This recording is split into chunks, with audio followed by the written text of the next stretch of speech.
皆さん、こんにちは。アルファアドバイザーズの坂下です。今日は、ハーバード大学とアマーストカレッジ、どっちがいいのっていうお話をしていきたいと思います。で、ハーバード大学は、皆さんもご存知の通り、アイビーリーグ、トップスクールの一つで、アマーストカレッジも、リベラルアーツと呼ばれるアメリカだと、種類の大学の中で、トップ1、2をね、争うトップ大学ですね。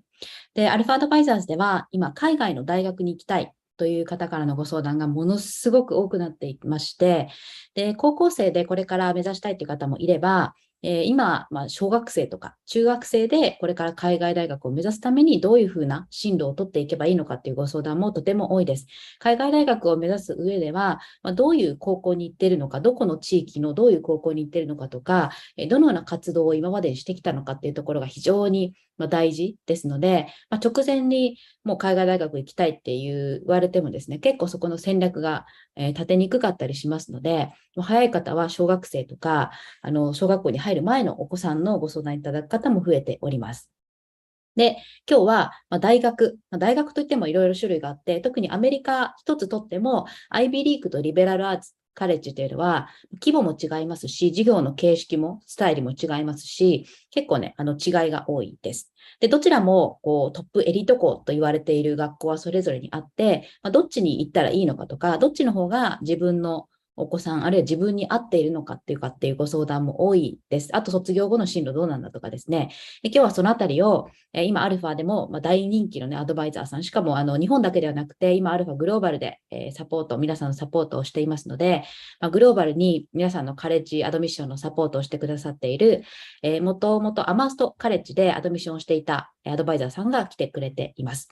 で、今日は、この IB リーグとリベラルアーツカレッジの違いについてお話しいただこうと思います。アイビーリーグもリベラルアーツも、もちろん他のアジアとかヨーロッパの大学もですね、アルファでは毎年たくさんの方を合格させていますので、どんなことでもいつでもご相談いただければと思います。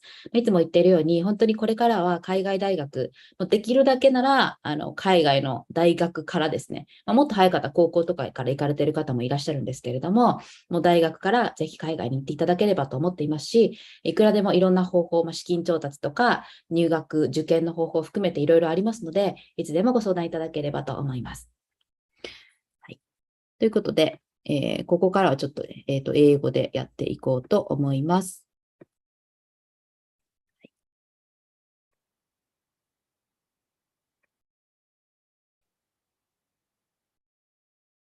So today we're gonna talk about a frequently asked question, the difference between liberal arts colleges and Ivy Leagues. And today we have advisor Melody, who is a former admissions of liberal arts college, Amherst College, and is now an advisor to college admission support. And we are here to help you to get into the school you want to go into. And please free to come to us for a free consultation. So Melody, could you start your presentation?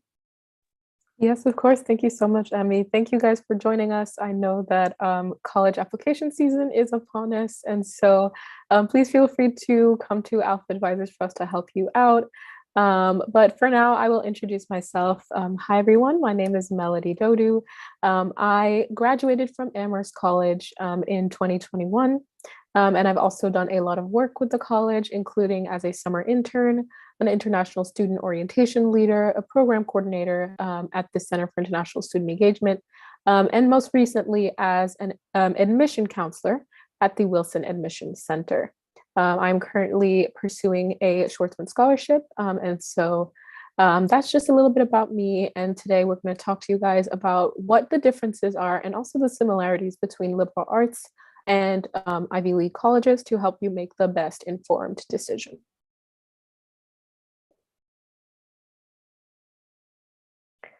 All right, so we are going to start first with a breakdown of the Ivy League colleges, so what the Ivy Leagues are associated with and what kind of differences that they bring.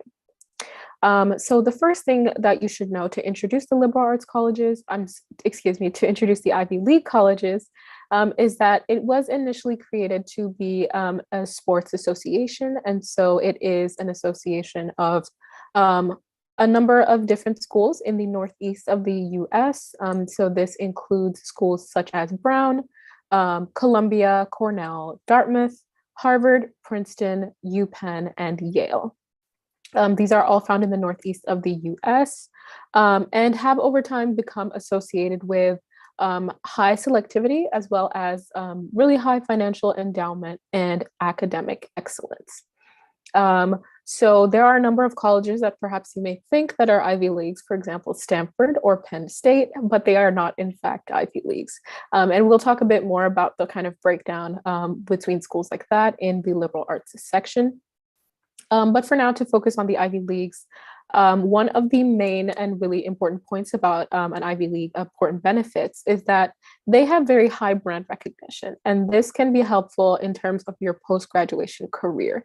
So being able to say that you attended a school like Columbia or Brown or Harvard or Yale has a very high kind of capital when you are applying to certain companies, when you're applying to certain career paths as well. And so it can be very helpful in that regard to go to an Ivy League school and kind of have that brand recognition.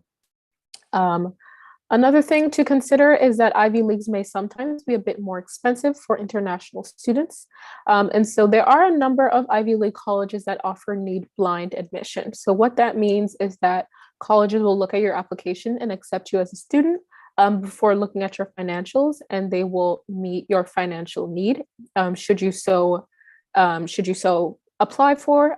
However, this number really only applies to some students that make a certain amount of money. So if your family is below a certain threshold, you do qualify. However, if your family is above that threshold, it can be a little more expensive to attend some of these Ivy League colleges. Another thing as well is that there is a much higher threshold for acceptance. So this ties into the idea of selectivity of Ivy Leagues. So for example, Harvard's recent acceptance rate was 3.2%. And this is among around 50,000 applications. So the number is really, really small, and they're very, very selective. Colleges, especially Ivy League colleges, are looking for students that have high academics, that are looking for students that are involved in extracurriculars, that have honors, and that are able to kind of articulate that they're able to write very well academically and creatively as well. So the Ivy Leagues will have a higher threshold for acceptance. Another difference as well is that Ivy Leagues will often have Greek life, as well as honor societies and secret societies. So what Greek life is essentially Greek lives are institutions known as fraternities for men or sororities for women. However, they're getting a little more integrated recently. But these provide opportunities, very important opportunities for networking within looking at different fraternities or sororities in the Ivy Leagues can help to connect you with that community, help you shape community once you are there, and also post-graduation as well. Honor societies are similar, however, they are based on academic merit, where Greek life are things that you apply for on your academic merit. And these can offer similar kind of benefits. So you will get the added benefit of being able to connect with other students that are involved in that honor society, as well as alumni, and gives you great access to these networks. The final one are some secret societies.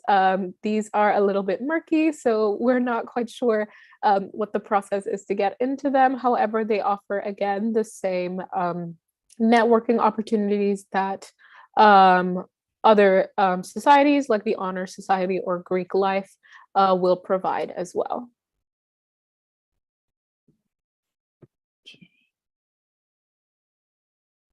Okay, so we are moving on.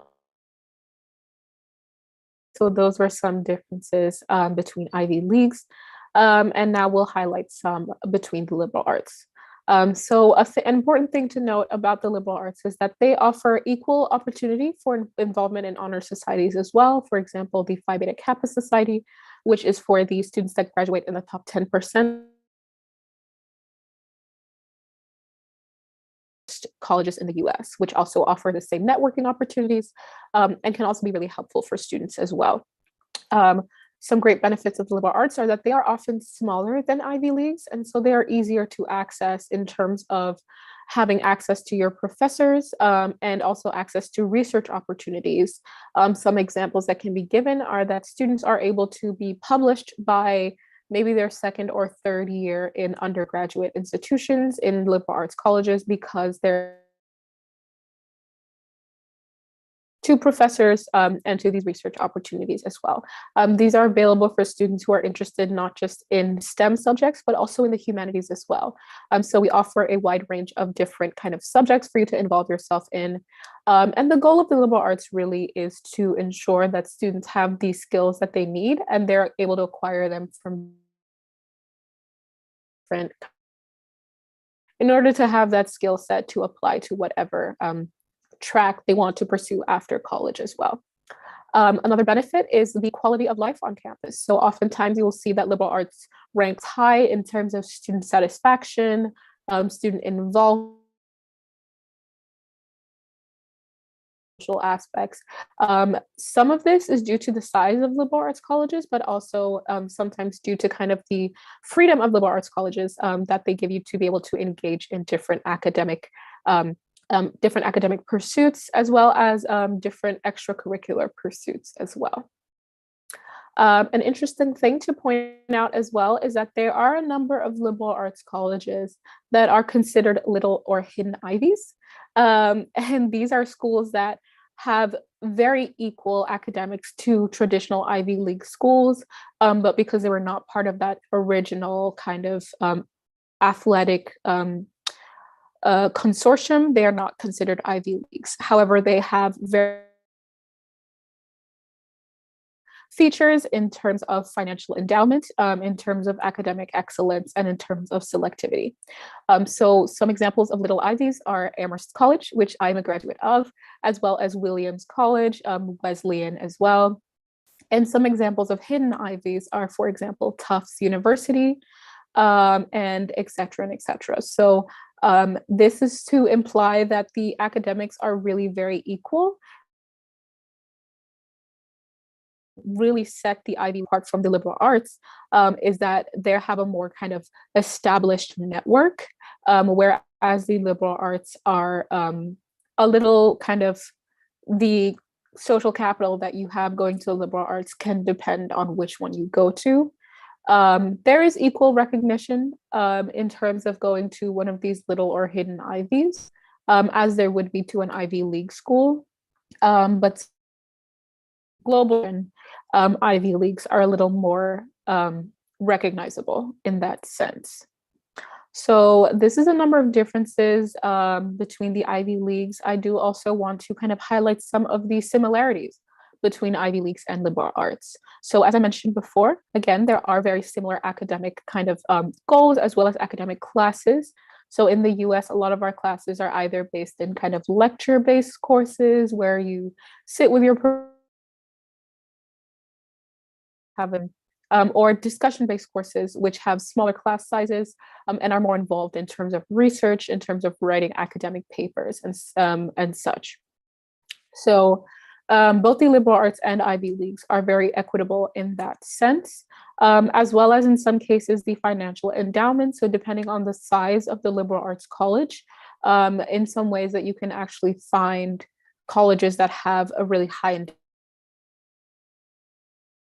They can allot to whatever program that they have, whether they have a lot of donors. For example, Amherst is a smaller college with only around 1,800 students, but the endowment of Amherst is around $6 million, which means that there's a lot of financial backing to be able to put in terms of financial aid, in terms of research opportunities. And often for the liberal arts, it is easier for international students to be able to get financial aid if that's something that you require. So that is a plus for the liberal arts as well. And yeah, this is just kind of a summary of a few differences. I'm happy to take any questions. I can also talk a little bit about kind of the application process. Liberal arts. So they do look very similar.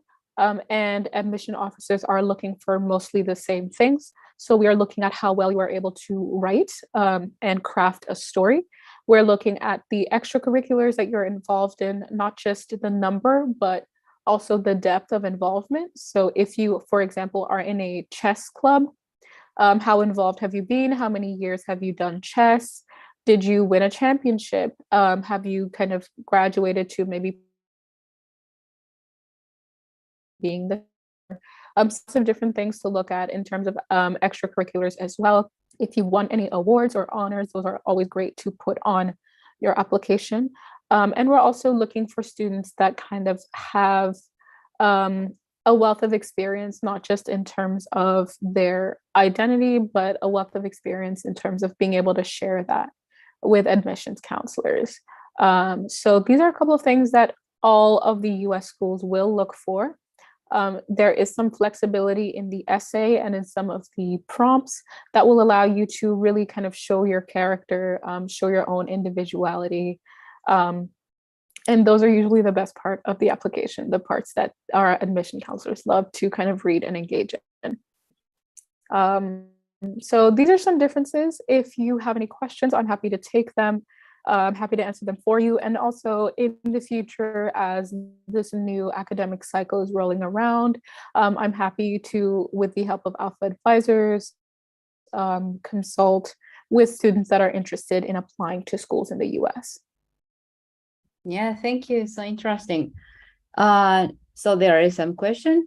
And so the first is from me. Ivy League has, I think, the graduate schools within the same campus. Do you think is it beneficial in regard to studying more focus and like more study, like cutting edge research and their major for students?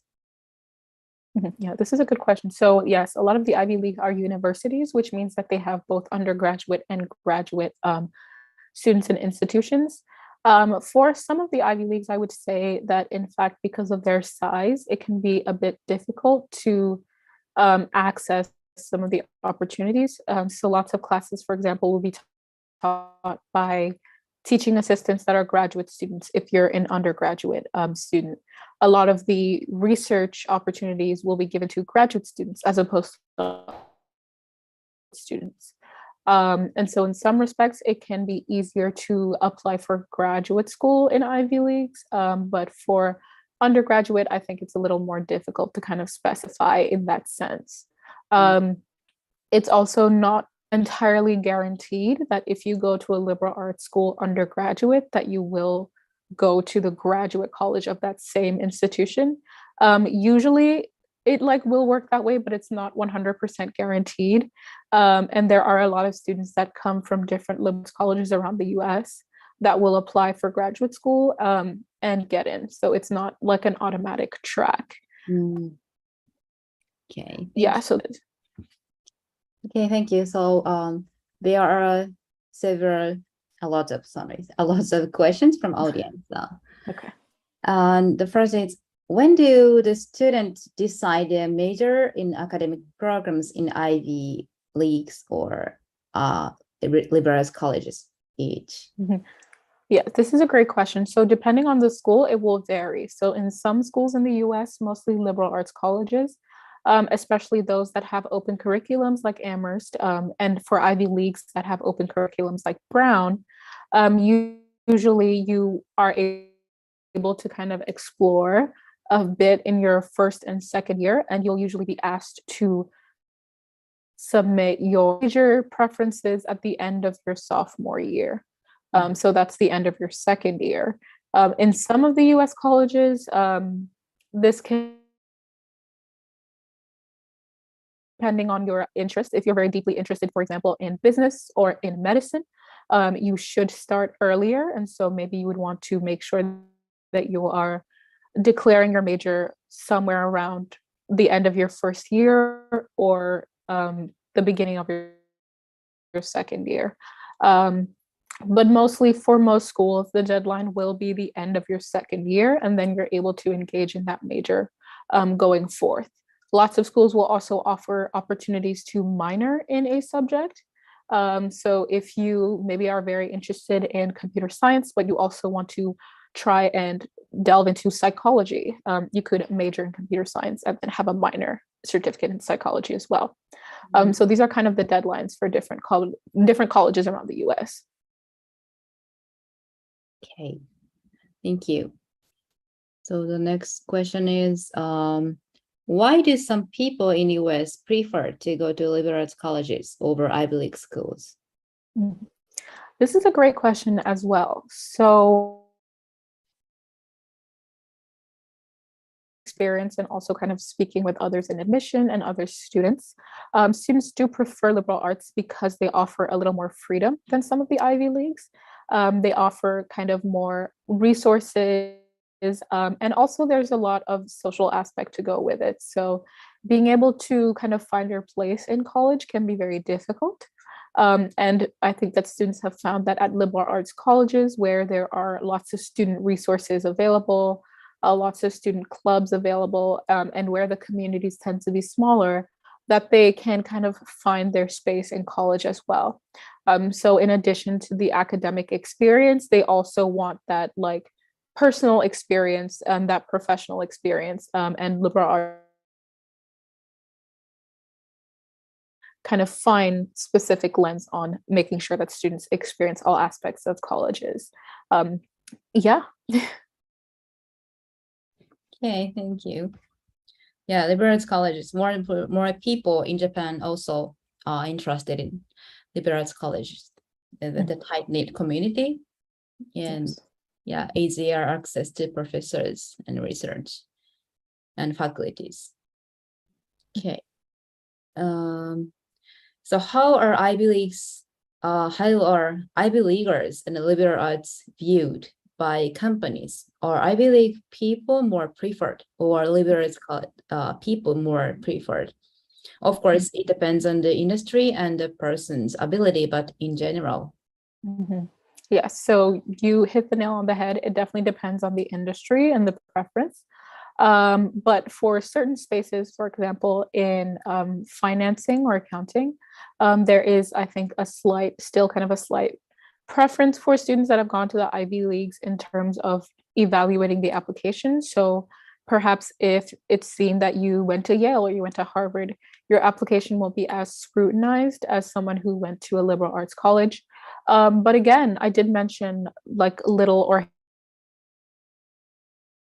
that are also regarded. So Stanford, for example, is not an Ivy League school, but we all know that Stanford offers very equal academic kind of prowess. And to say that you graduated from Stanford kind of has the same social standing that it would if you say you graduated from Harvard. So you don't necessarily have to have gone to an Ivy League. Some of these industries do have very strong ties with some of these societies that I mentioned within some of the honor societies or some of the fraternities or sororities. They have certain people that are well connected within that, and that can help with networking. But in terms of general kind of brand name recognition, there are slight biases towards the Ivy Leagues, but also for very strong liberal arts colleges like Stanford, like Williams, like Amherst. Yeah. Thank you. Yeah, lots of people are very interested in their career after graduation. And some liberal arts schools do not even have essay submissions. So what are they looking at to determine the application? Yeah, this is a good question. So for some of the liberal arts schools that don't have essays, they're looking at the parts of the application that have to do with academics. So they're looking at how well you've been able to high your academic kind of standing is in the school. So they're looking at academics.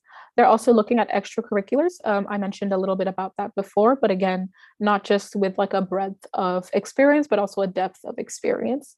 An important thing that they're looking at as well is the recommendations. So these are very important because they're coming directly from the teachers and the kind of community that you've been in. And these can be very important in order to shape and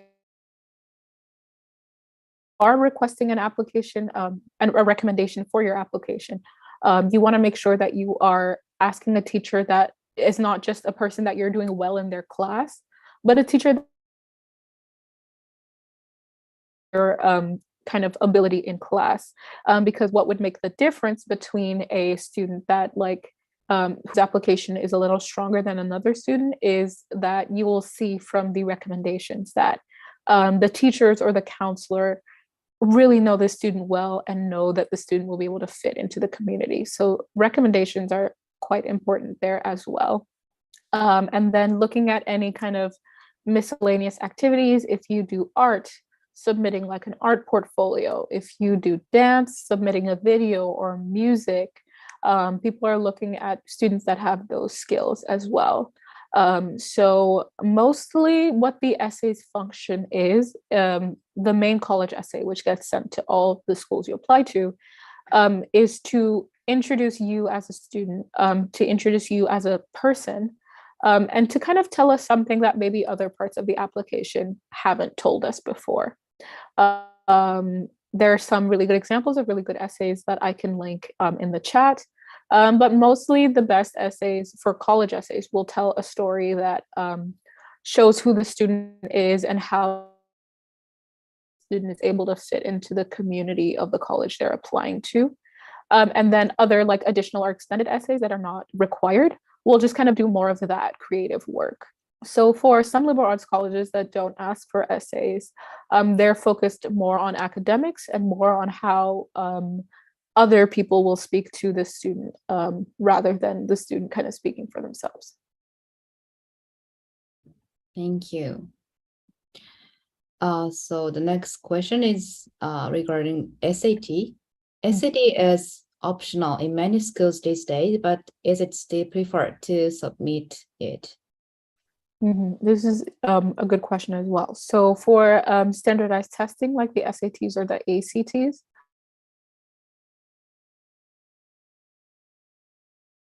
and I would say that it's not necessarily preferred to submit these scores. They can only help you. And so my advice to students would be, if you have an SAT or an ACT score that you think is reflective of your academic ability, then you should submit it. So if, for example, you are doing really well with your SATs and you're very proud of your score, then you should submit. If you take the SAT or the ACT and you think that the score that you got is not reflective of your academic ability, I would advise against submitting that score. So it can only help you to take the exam. And once you get your results, you can decide whether or not to send these. If you are proud of your score, then I think that you should definitely add it to your application. If you take it and you think that your score is not reflective, it can only make it worse if you submit. So then you can just choose not to submit that score and then evaluate your application. Okay, thank you. So the next is Japanese applicants are typically good at math of SAT but have some difficulties in reading. How would you evaluate a Japanese candidate with an extremely high math score and a low reading score? That's an interesting question. So looking at different students and their different strengths, I will say that it is important for students to be able to kind of express themselves, and that that comes up a lot in the English language ability as well as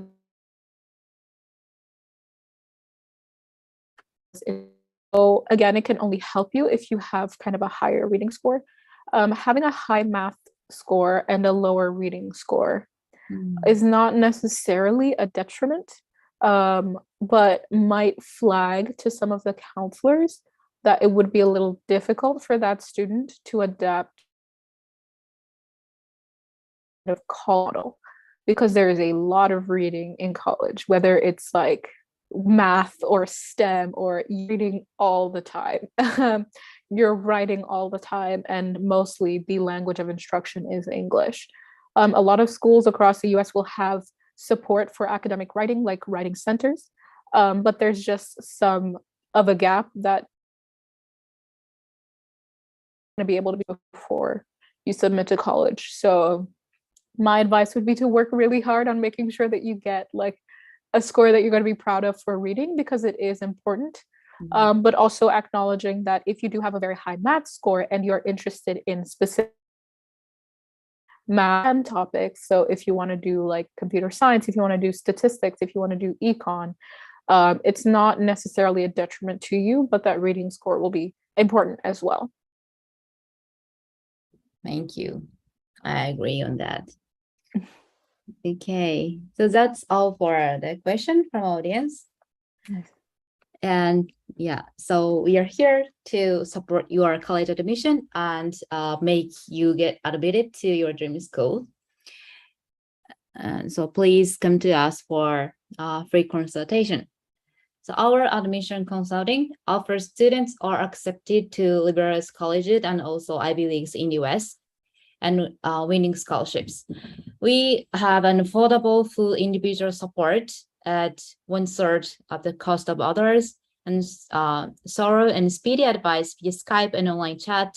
So we have our students from all over the world.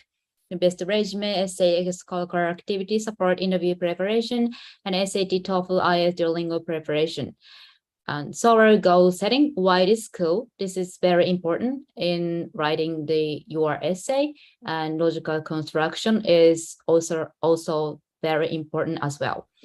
Unparalleled essay and recommendation writing is our strength also. And over 200 students apply every year from Alpha Advisors and got admitted to their dream school, including Ivy Leagues, top Ivy Leagues, and top liberal arts colleges. So could you give us some comments to future applicants? Yes, of course. I'm really excited to work with you. So if any of you are interested in consulting and making sure that you get, again, like Emmy said, into your school that fits you the best, I'm very happy to help you students out. And also, if you're looking for advising for all aspects of college, including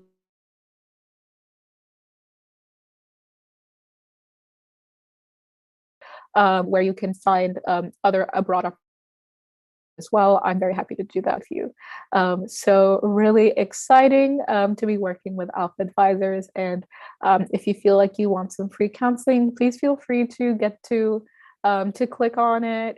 Let's meet via Skype, and we can make this college process easier and much more enjoyable for you as well.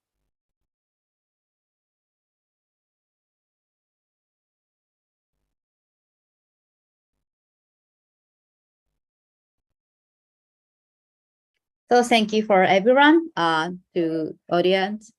Okay, so thank you. Bye-bye. Everyone.